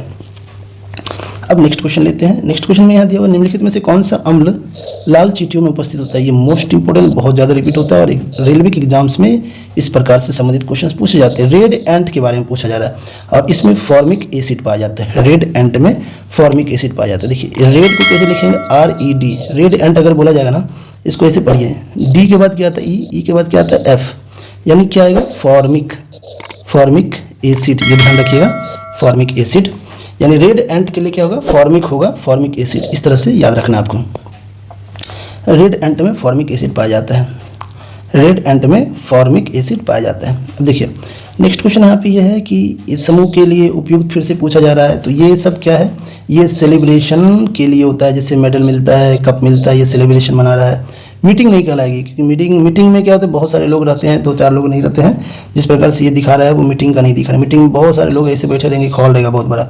मैरिज पार्टी भी नहीं रहेगी, मैरिज में ये मेडल वगैरह नहीं रहते हैं, और बुक्स भी नहीं रहेंगे ये। तो इसका आंसर क्या हो जाएगा, पहला ऑप्शन इसका सोल्यूशन हो जाएगा। अब यहाँ बोला जा रहा है 2 अंकों की वह संख्या ज्ञात कीजिए जो इसके अंकों के गुणनफल की 3 गुना हो। अगर ये आंसर होगा ना, तो क्वेश्चन में बोला जा रहा है कि इसके अंक का गुणनफल कीजिए और उसका 3 गुना कीजिए, तो ये 18 × 54 हो जाएगा। तो 54 तो ये तो होगा नहीं, और इसमें आएंगे तो 1 × 2 करिए और इसको 3 से गुना कीजिए, तो ये 6 आ जाएगा, तो ये तो होगा नहीं। सिमिलरली 4 × 8 × 3 कीजिए, तो ये भी नहीं होगा, बहुत ज़्यादा हो जा रहा है। और इसका अगर करेंगे तो 2 × 4 लास्ट इसका होना ही चाहिए, 4 दूनी 8, 8 × 24, ये सही हो जा रहा है। तो इसका सॉल्यूशन ये हो गया। अब देखिए यहाँ क्वेश्चन बोला जा रहा है 2 एसोसिएशन ऑफ स्मॉल बॉम्बस पुस्तक के लेखक कौन है। अब ये जो पूछा जा रहा है इसका ये भी आपका करंट अफेयर से संबंधित ही हो जाता है, जो वर्तमान में अंतर्राष्ट्रीय है। तो इसका चेतन भगत उस समय के हिसाब से था, लेकिन इसकी आवश्यकता है नहीं हम लोगों को। यहाँ भी आप देखिए 2018 का ही बात कर रहा है, तो करंट अफेयर्स के क्वेश्चन इसको भी छोड़ देते हैं। नेक्स्ट क्वेश्चन अब देख लेते हैं। यहाँ पे दिया हुआ है अब से 3 वर्ष बाद, यहाँ पे दिया है धरित्री की आयु यूनिस की आयु के 2 गुने से 8 वर्ष कम होगी। इन दोनों की वर्तमान आयु का योग भी दिया हुआ है और पूछा जा रहा है धरित्री की वर्तमान आयु कितनी है। तो देखिए दोनों का आयु दिया हुआ है। अब इसमें से देखिए ये धरित्री का दिया हुआ है प्लस यूनिस का दिया, दोनों का आयु कितना है 61 है। अब यहाँ समझिए इसमें बोला जा रहा है, पहले बोला जा रहा है 3 वर्ष बाद, तो 3 वर्ष बाद बोलेंगे तो d + 3 आ जाएगा, धरित्री + 3 3 वर्ष बाद की आयु, यूनिस की आयु से, यूनिस की आयु भी 3 साल के बाद 3 ऐड करना पड़ेगा कि आयु से क्या हो रहा है 2 गुने से 8 कम है, तो इसका 2 गुने से 8 कम कर दीजिए। अब इसको सॉल्व करना होगा, किसका निकालना है, ये निकालना है धरित्री का। तो धरित्री देखिए, धरित्री यहाँ पे लिखा हुआ है धरित्री, तो धरित्री की आयु निकालनी है तो d निकालना है, तो u पुट कर दीजिए। तो u पुट करेंगे यहाँ पर तो 2 और u का पुट कर दीजिए 61 माइनस d + 3 और -8 कर दिए, तो ये हो जाएगा d + 3, इसको मल्टीप्लाई कर देंगे तो 64 को ये 3 और 61 64 हो जाएगा, 64 को 2 से करेंगे तो 128 हो जाएगा, -2d हो जाएगा, -8 कर देंगे, 2 को उधर ले जाएंगे तो 3d हो जाएगा और ये 3 को इस साइड लाना पड़ेगा, माइनस करना पड़ेगा। तो यहाँ से 8 माइनस करेंगे 120 आएगा, 120 में से 3 माइनस करेंगे 117 हो जाएगा, 3 से डिवाइड करेंगे 3 3 9 3 9 27 यानी 39 इसका सॉल्यूशन हो जाएगा। चलिए नेक्स्ट क्वेश्चन ले लेते हैं। अब इस क्वेश्चन में देखिए क्या दिया हुआ है, बोला जा रहा है ABCD इस प्रकार से है, बोला जा रहा है यहाँ कर्म ABC, देखिए ABC यहाँ दिया हुआ है और @ लास्ट से देखिए ऐसे कुछ दिया हुआ है, फर्स्ट लास्ट का संबंध, फिर ये डॉलर हैज़ ई, ये कैसे दिया हुआ देखिए, एक यहाँ का है समझिएगा, एक गैप करके ये लिया, फिर ये एक गैप करके, तो आपको फिर बैक साइड से लेना पड़ेगा, एक ये आ जाएगा गैप करके ये आ जाएगा और उसके बाद गैप करके ये आ जाएगा। तो यहाँ देखिए कौन सा है जो ऐसा दिया हुआ है, ये यहाँ पे दिया हुआ है। चलिए नेक्स्ट क्वेश्चन लेते हैं। यहाँ पे बोला जा रहा है कि 1 किलोवाट आवर किसके बराबर है, तो ये इसके बराबर हो जाएगा, इतने जूल के बराबर। ये कैसे 1 किलोवाट को कैसे लिखते हैं वो देखिए, इसको बोलते हैं 1 किलो को 1000, वाट तो W रहेगा ही रहेगा और आवर को लिखते हैं सेकंड में करेंगे तो 60 × 60। तो अगर इसको मल्टीप्लाई करेंगे तो 36 आ जाएगा और गुने 10 पे पावर 5 आ जाएगा, 1 2 3 4 5, लेकिन पावर 6 लिखना है ना तो आपको यहाँ पॉइंट डालना पड़ेगा, तो कितना हो जाएगा 3.6 × 10⁶। अब देखिए इस क्वेश्चन में दिया हुआ है किसी कक्षा में 9 छात्र और कुछ छात्राएं हैं, 9 छात्र हैं और गर्ल्स की संख्या मालूम नहीं कितनी है, x मान लेते हैं, और किसी परीक्षा में छात्रों के प्राप्तांकों का औसत 12 है। छात्रों दिया हुआ है यानी छात्र के बारे में बोला जा रहा है, तो अगर छात्र कितने टोटल 9 है, प्राप्तांक औसत कितना है 12 है, 12 ले लिए, प्लस गर्ल्स की संख्या मालूम नहीं कितनी है और उसके औसत भी दिए हुए 14 × 14 कर लीजिए, और यदि सभी छात्रों के कुल प्राप्तांकों का औसत यानी कुल छात्र का भी औसत दे दिया है, तो इसको यहाँ लिख लीजिए आप, ये बराबर हो गया। अब सॉल्व करेंगे तो छात्रों की संख्या ज्ञात करनी है, x का वैल्यू अगर सॉल्व करके निकालेंगे x की संख्या 11 आ जाएगी, तो टोटल अगर बोलेंगे कितना है तो आप टोटल की संख्या बोलेंगे तो 20 आ जाएगी, क्यों ये आ जाएगा 11 + 9, 9 हो गया लड़का और 11 हो गया लड़की, तो ये 20 आ जाएगा इसका आंसर। चलिए नेक्स्ट क्वेश्चन सॉल्व करते हैं, लास्ट क्वेश्चन है ये 9.5% वार्षिक ब्याज पर कोई 6 वर्ष में इतना हो जाता है तो आरंभ में किया गया निवेश पूछा जा रहा है। तो ये देखिए A = क्या होता है P × 100 + RT/100, A का वैल्यू दिया है 942, P निकालना है, निवेश मालूम नहीं कितना है, और R और T पुट कीजिए, अगर पुट करेंगे और मल्टीप्लाई कर दीजिए तो यहाँ पे मैं पुट करके मल्टीप्लाई कर देता हूँ जिससे आपको समझना आसान हो जाए, और ये कितना है 9.5 है × 6 है और अपॉन कर दीजिए 100। अब देखिए ये 942 = P और ये ब्रैकेट में ऊपर से कितना आ जाएगा कैलकुलेट करेंगे तो इसका वैल्यू हो जाएगा 6×5 = 30 और यहाँ से 54 3 57 हो जाएगा, 157/100 आ जाएगा। अब ये कैलकुलेशन करना पड़ेगा, अगर इससे कैंसिल करेंगे तो 15 × 6 = 90, 6 बार में कट जाएगा तो P = 600 आ जाएगा, तो 600 ये ऑप्शन बी इसका सॉल्यूशन हो जाएगा। तो आज मैंने आपको ये ALP से संबंधित जो सेट्स बताया इसको अच्छे से प्रैक्टिस कर लीजिएगा, जिससे कि अगर किसी प्रकार का डाउट रहेगा तो आप कमेंट कर देना, मैं कमेंट के आधार पे आपका आंसर दे दूंगा। और नेक्स्ट फिर मेरा 2 से 3 दिन में ही ALP का एक और प्रीवियस ईयर का सेट पेपर को मैं बताऊंगा, उसका वीडियो अपलोड करूंगा। तो फटाफट आप मेरे चैनल को सब्सक्राइब कर लीजिए अगर आप हमारे चैनल पे पहली बार आज विजिट किए होंगे तो मिलते हैं नेक्स्ट वीडियो में ALP के नेक्स्ट पेपर के साथ।